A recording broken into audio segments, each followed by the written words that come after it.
Have you ever felt like the clock is ticking too fast? As if life is ticking away while you just watch it go by?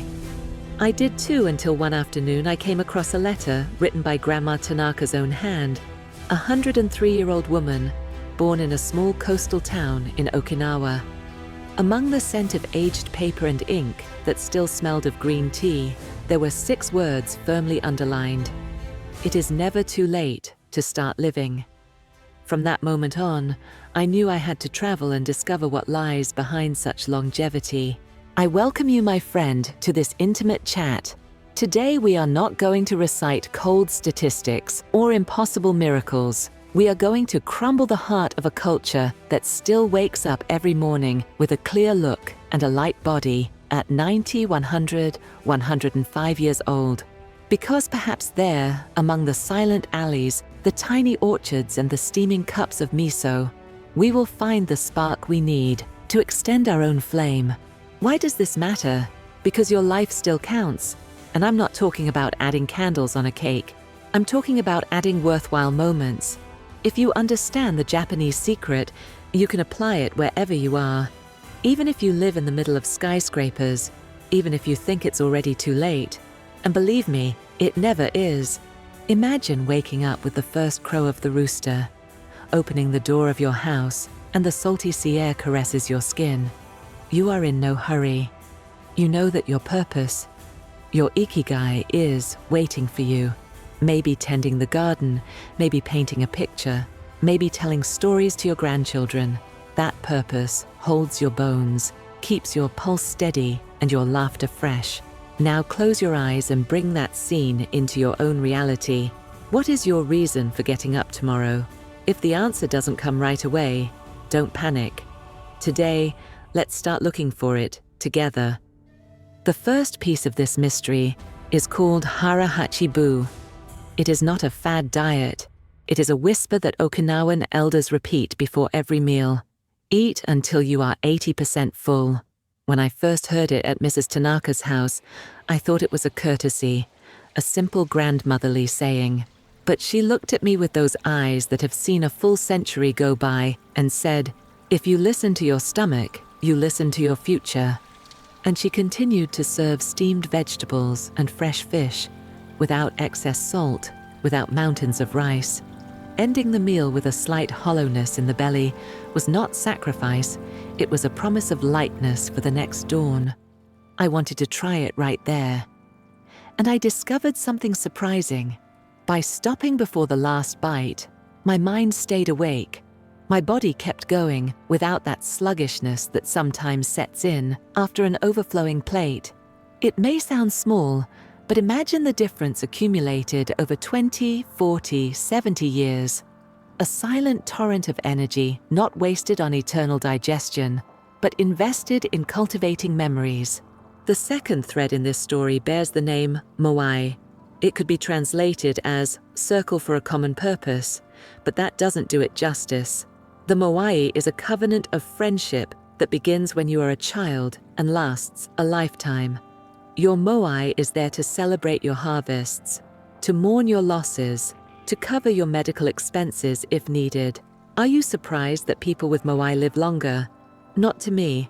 Modern science confirms that isolation affects the immune system as much as smoking 15 cigarettes a day, while a strong social network acts as a vaccine against depression and heart disease. When I returned home, I thought, what is my Moai? Who would hold me if I fell? Who do I hold? Maybe you ask yourself these questions too. It doesn't matter if you can't find the answer now. We can build a Moai from scratch. Start by saying hello to the neighbor you haven't seen in a while. Join a book club. Invite your people for a Sunday walk. Every bond is a brick in the bridge that separates you from loneliness. And so, as the sun descended behind the red-tiled roofs, I came to the third pillar. Natural movement. No gyms with shiny weights or watches that measure calories to the millimeter. Japanese grandparents don't exercise. They simply move throughout the day. They kneel in the garden, walk to the market, sit down and get up from the ground more than 20 times. That constant cycle is like a gentle song that keeps the heart pumping smoothly. It's just the opposite of our Western pattern. Hours motionless in front of a screen, and then a brief burst of sweat in the gym. As Mrs. Tanaka watered her chives, she asked me to try lifting a bucket of water with both hands, bending my knees and rotating my hips to pour the water without splashing. 3 simple movements that, added together, massaged my joints. "Your body is like the tide," he said. "If it stays still, it rots. If it moves with rhythm, it cleans every nook and cranny." You may be thinking, but I live in an apartment. I don't have an orchard or the sea nearby. No matter. Put a flower pot on your balcony, water with a pitcher, slowly lift a book off the ground every morning. Walk up the steps of your building at your own pace. The essential thing is not to imitate the Japanese landscape, but to adopt the cadence of life in motion. Hara Hachi Bu, Moai, natural movement. 3 pieces that already begin to fit together and paint the picture of a quiet longevity. But that's not the end of it. Before you close this video, I want to propose something to you. Tonight, when serving dinner, stop the fork when you feel you could still eat a little more. Notice how you feel. Tomorrow, send a message to that person you haven't talked to in months. Ask them how they're doing for no ulterior motive. And when you get up, do a simple stretch, arms to the sky, heels on the floor, for 30 seconds. 3 tiny gestures. 3 seeds that, if you water them every day, can germinate into a longer, and above all, fuller life. If this story has resonated in your heart, tell me in the comments which of these seeds you are going to plant first. Reading your plans inspires us all, because in this community, no one grows old alone. Subscribe and activate the little bell. Each subscriber is like a new member of our digital Moai, one more voice, fighting against the silence. And if someone you love needs to hear this, share the video. A secret only flourishes when it is shared. Now take a deep breath, feel the breeze of that imaginary coast, and join me, because we have yet to discover the essence of the word Ikigai, the art of daily gratitude, and the ritual that Okinawan centenarians perform every sunset to bid farewell to the sun with a smile. The next chapter of this journey begins to beat. Mrs. Tanaka invited me to join her one morning for her daily routine. It was not a special day, not a celebration. It was a Tuesday, just like any other, but her way of inhabiting that Tuesday made me see what many people go a lifetime without understanding. After a gentle walk along the seashore, we stopped in front of a plum tree. She looked at me, smiled and said, "This tree has seen me cry for my husband, laugh with my grandchildren, and make difficult decisions. Trees don't care about your age, only your presence." And there was the 4th Japanese secret to living longer and better: full presence. In Japan, they call it Ichigo ichie, an expression that translates as one time, one encounter. Each moment is unique, and living it with mindfulness transforms even the simplest thing into a sacred act. He explained to me that every breakfast is a ceremony, that silence is also communication, and that when you water a plant with full attention, you are also watering something inside you. The science backs it up. Harvard University studies show that practicing mindfulness reduces stress, improves the immune system, and slows cellular aging.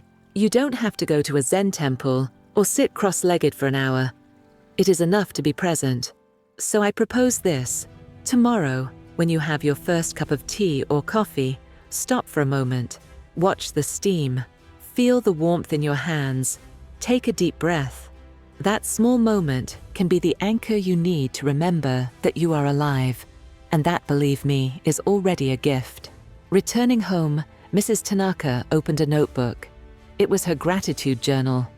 Every night for the past 47 years, she has written down 3 things for which she is grateful. Sometimes she writes, "Today the soup came out well," or "The neighbor's dog made me laugh." And others, "My daughter hugged me for no reason." Thus I discovered the fifth secret of their longevity: gratitude as medicine. A University of California study showed that older people who consistently practice gratitude have less inflammation, sleep better, and report greater life satisfaction, even in difficult circumstances. Because when you focus on what remains, what you've lost hurts a little less. And here's a personal confession. When I returned from Okinawa, I also started to write a diary. At first, it was hard for me. I couldn't find big things to be grateful for. But that changed when I understood that it is not about greatness, but about consciousness. I gave thanks for a ray of sunshine in the window, for the taste of an apple, for remembering an old song. And in doing so, I began to notice more beauty in the grey days. You can do it too. All you need is a piece of paper and a pen, or a note on your cell phone. At the end of the day, write down 3 things that made you smile, no matter how small. And if one day you can't find any, write, "I survived today, and that's enough." But there is more. During a neighborhood gathering, I noticed that everyone wore colorful scarves tied around their wrists. It was part of a weekly ritual called Yui-maru, a cooperative system of mutual help. Each person offered something. One cooked, another taught how to use a cell phone, another cared for plants or gave massages. Therein lies the 6th pillar: feeling useful, have a role, feeling that you still matter. After 60, many feel that the world is pushing them into the corner, that they are no longer needed, that their voice weighs less. But that's not true. The human brain is designed to find purpose. When you feel you are part of something bigger than yourself, a region called the ventromedial prefrontal cortex, which is related to resilience, empathy, and motivation, is activated. In Okinawa, even those over 90 have assigned tasks in the community. They tend plants at school, teach proverbs to children, or prepare herbal teas for those in need. Everyone has a role, and that gives them meaning. What about you? What is your role today? Maybe take care of someone, teach something you learned, write your memoirs, or just be there for someone who needs to listen to you. That counts too. A lot. Back at home, I said goodbye to Mrs. Tanaka with a long hug. She gave me one last lesson without saying a word. Her silence was full of intention. For the 7th and most powerful secret I learned came not in the form of advice, but as an example. Live with purpose until your last breath. That same night, reviewing my notes, I wrote in capital letters, "The purpose does not retire. At 60, at 70, at 80 or more, we still need a what for. It may change in form, but never in substance. The purpose is not always monumental. Sometimes it's watering a plant, making a soup, sharing a story, or caring for a stray cat. What matters is that, when you wake up, you know that the world is a little better because you are in it." And now I want to ask you, what is that what for that moves you today? Write it in the comments. Your story may be just what someone else needs to read. Before closing this second part, let me give you an image. Imagine yourself 20 years from now, sitting in your favorite corner, looking out the window, with a serene smile.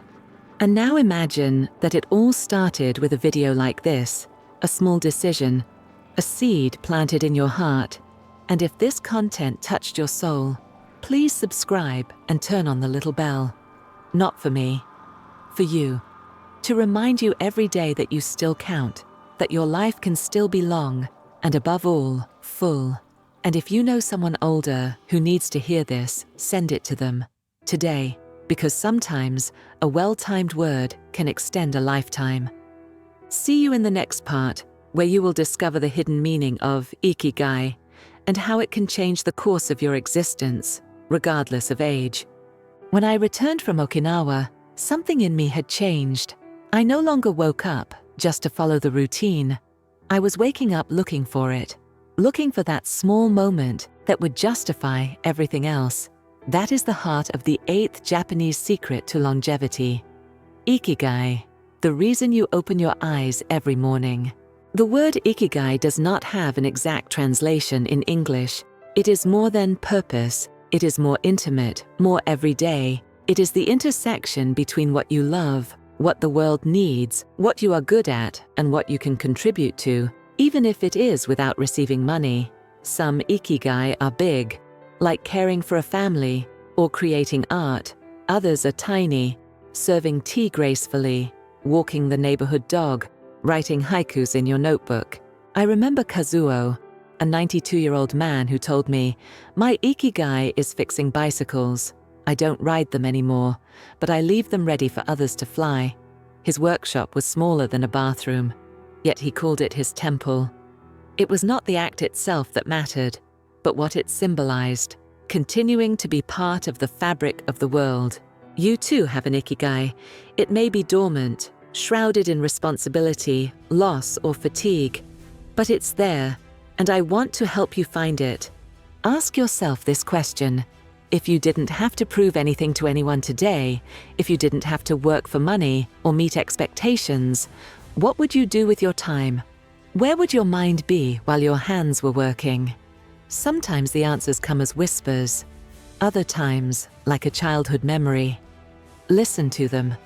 A study by the Tohoku University Graduate School of Medicine, published in 2008, followed more than 43,000 Japanese over 7 years. The result was striking. Those who reported having an Ikigai lived significantly longer than those who did not, even after adjusting for health, age, or economic status. Having a tangible purpose, however small, reduced mortality from cardiovascular disease and improved levels of emotional well-being. Do you realize the power you have in your hands? But there is a second component that I discovered together with Ikigai. They call it Shinrin-yoku, which translates as forest bathing. It's not a brisk walk. It's literally immersing yourself in the forest environment, touching the bark of the trees, listening to the rustle of the leaves, inhaling the air that comes filtered by chlorophyll. In Okinawa, many elders do this once a week. They sit quietly under a tree and just be. Science is not far behind. Japanese government researchers found that Shinrin-yoku lowers blood pressure, reduces cortisol, the stress hormone, levels, and increases immune system activity. In fact, the practice has become a formal medical prescription in Japan. But you don't need a forest. You can do your forest bath in a park, in your garden, or even with a plant at home. The important thing is not the geography, it's the attitude. Be present. Observe. Breathe. Be grateful. Mrs. Tanaka used to tell me, "The forest listens to what the world ignores." And after living it, I believe her. On that same trip, while sharing a miso soup, he revealed to me the 9th principle, to feel that life still belongs to us. And this is deeper than it seems. After 60, many feel that life is no longer theirs, that the children make the decisions, that the medical system decides their schedules, that the body imposes limits. But in Japan, I learned that we can still have agency. We can still decide how to live the years ahead of us. It's not about denying reality. It's about remembering that you still have power. You can decide whether you face the morning with resignation or with intention. You can choose what thoughts you water. You can take control of a part of your health, your routine, the way you relate. In Japan, many elderly people make what they call personal kaizen, small, daily sustained improvements. One day they walk 5 minutes longer. Another day they eat a new vegetable. Another they write a letter. The important thing is to keep choosing, because when you choose, you remain the protagonist of your story. And it is here that I want to dwell on the 10th and final secret of this journey, the intergenerational connection.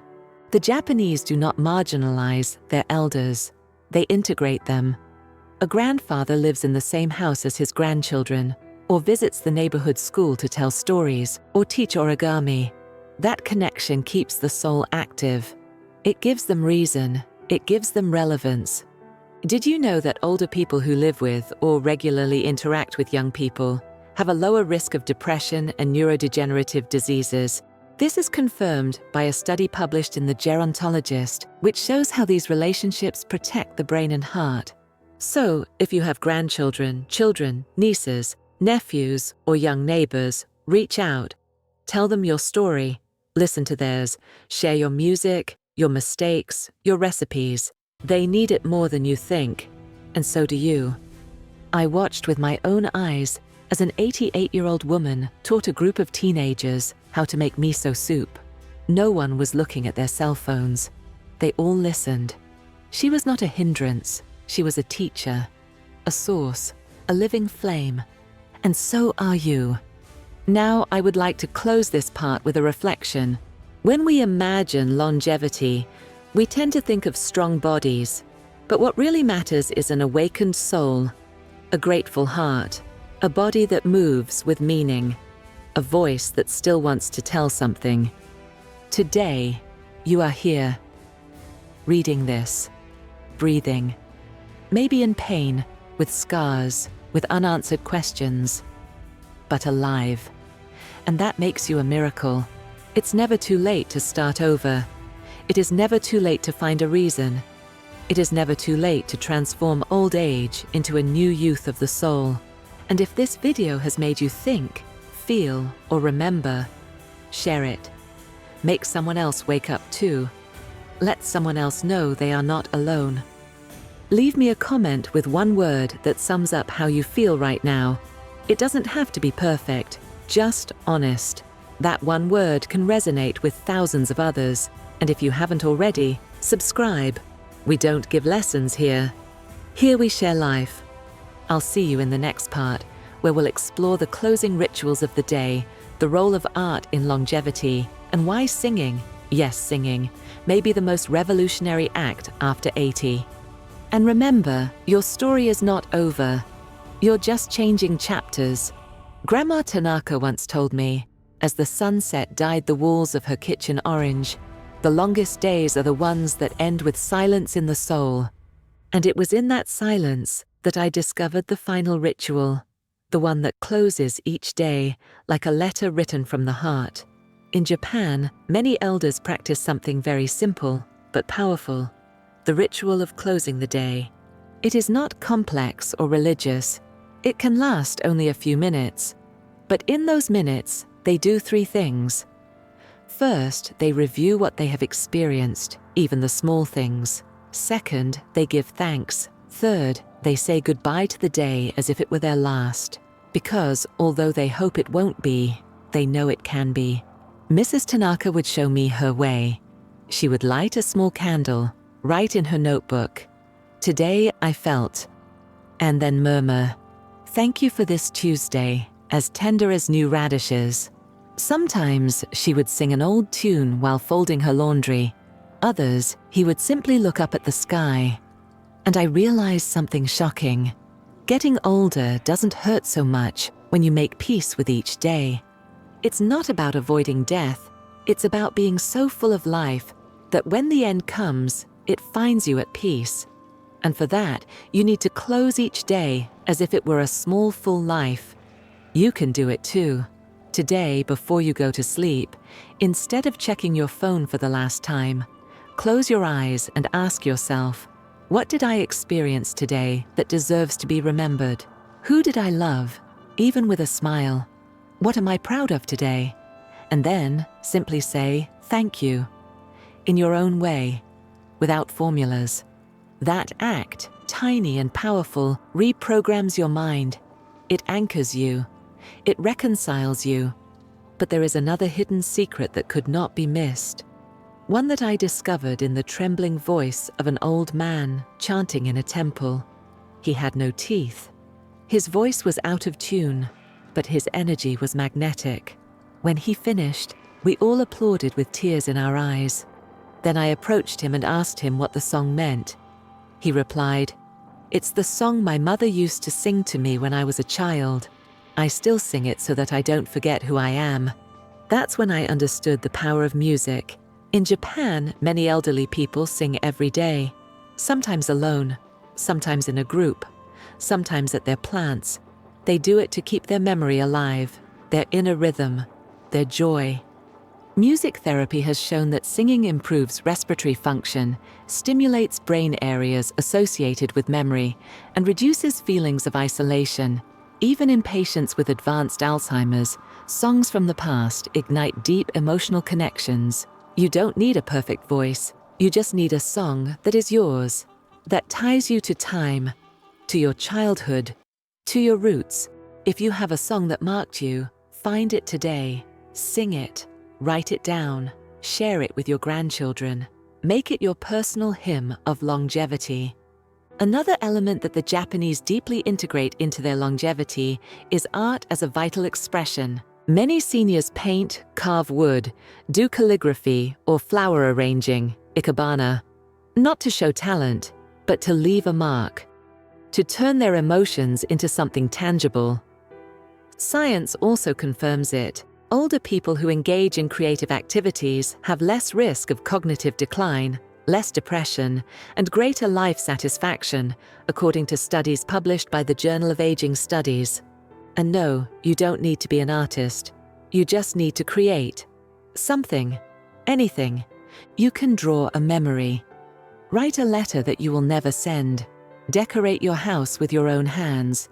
The important thing is not the result, but the process. In every stroke, in every word, you are reminding yourself that you still have something to offer, that you are not an aging body, but a soul that expresses itself. And so we come to the end of this journey. We talked about conscious eating, about Moai, about natural movement. We talked about Ikigai, purpose, gratitude, and silence. But the most important thing is not what I said, but what you felt when you listened to me. Because this channel is not just about advice, it's about giving yourself permission to live as if your story still has chapters to write. And believe me, it does. If there is one thing I learned in Japan, it is this. It's never too late to start tending your soul like a garden. And you who are watching this video, who have made it this far, you are part of something bigger. You are part of a community that does not give up, that reinvents itself, that honors its gray hair as medals of wisdom. So today I want to propose you a challenge. Choose one of these practices. Sing. Gratefulness. Walk with mindfulness. Create art. Writing a letter. Share your story. Make it your own for a week. Just one. And then come back here and tell me how it changed your energy. Your testimony may inspire someone else. And if this video touched you in any way, subscribe. Not just for the algorithm. Do it so that every day it reminds you that you are part of this tribe. A tribe that values time well lived. A tribe that knows the best days may still be ahead. Share it with someone older. With your mother, your father, your aunt, your friend. Give them this seed of hope. And finally, when night falls, tenderly turn off the lights. Take a deep breath. Be grateful. And tell the day, today I lived with purpose. Today I got a little closer to 100 inches. Thank you for sharing this journey. See you soon. And remember, it's never too late to start over.